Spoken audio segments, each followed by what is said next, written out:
10 বছরের বংশী মুচির ছেলে, বাড়িতে কাজের লোক রাখলাম তাকে। 10 বছরের বংশী মুচির ছেলে, বাড়িতে কাজের লোক রাখলাম তাকে। আমার শ্রীমতী বলল শুনে, ও যেন ঠাকুর ঘরে কখনো না ঢোকে। 10 বছরের বংশী মুচির ছেলে, বাড়িতে কাজের লোক রাখলাম তাকে।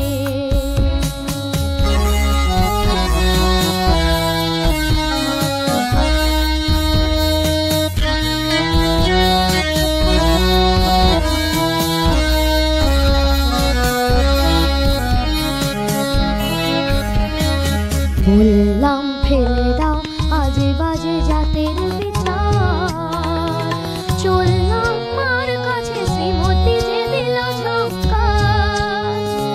বললাম ফেলে দাও আজে বাজে জাতের বিচার, চললাম মার কাছে শ্রীমতী যে দিল ঝক্কার। বলতে হলো যে তাই বেশ তাই হবে, কথা দিলাম তোমাকে। ও যেন ঠাকুর ঘরে কখনো না ঢোকে, ও যেন ঠাকুর ঘরে কখনো না ঢোকে।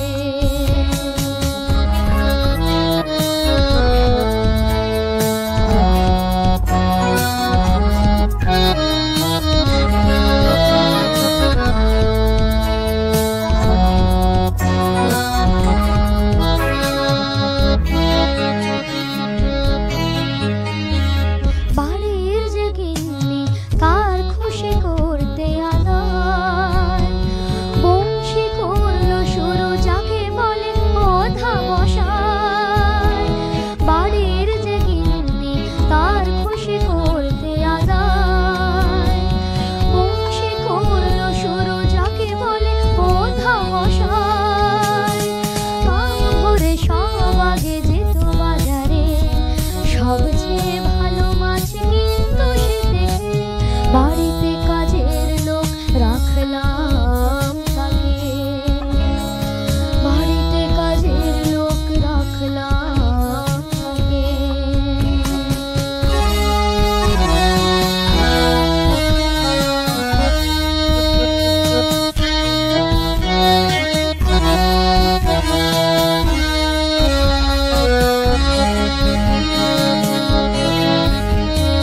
কত কাজ করতো যে খাটতো সে ভূতের মতো, ক্রমে ক্রমে হয়ে গেল শ্রীমতীর বেশ প্রিয়জন। কত কাজ করতো সে খাটতো সে ভূতের মতো, ক্রমে ক্রমে হয়ে গেল শ্রীমতীর বেশ প্রিয়জন। হাতের ছোঁয়ায় সে যে করলো আপন, ঠাকুর ঘরটা ছাড়া সারা বাড়িটাকে। বাড়িতে কাজের লোক রাখলাম তাকে। 10 বছরের বংশী মুচির ছেলে, বাড়িতে কাজের লোক রাখলাম তাকে।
বংশী স্বপ্ন পেল মাঝে রাতে গঙ্গায় একটি রক্ত জবা রেখে দিতে ঠাকুরের পায়ে। মাথা ঘুরে বলল সে শুধু একবার, ঠাকুর ঘরেতে যেতে দিন আমাকে। না না, ঠাকুর ঘরে ও যেন না ঢোকে।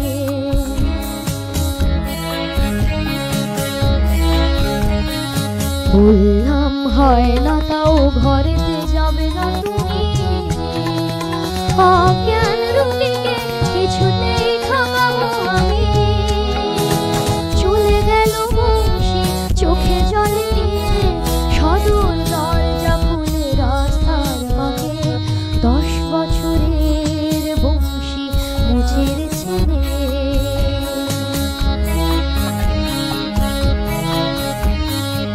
ভোরবেলা চেয়ে দেখি জবা ফুল ঠাকুরের পায়ে। রেখে গেছে বংশী গঙ্গার জলেতে ধুয়ে। অক্ষরে অক্ষরে করেছে পালন স্বপ্নে পাওয়া সেই আদেশটাকে।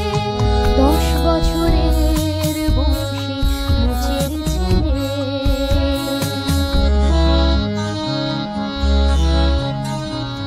ডাক্তার যা পারেনি বিস্ময় দেখলাম সেটা।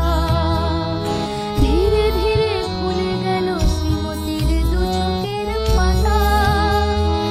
দৌড়ে গেলাম আমি গঙ্গার ধারে, দেখলাম নিষ্প্রাণ এক বংশীকে।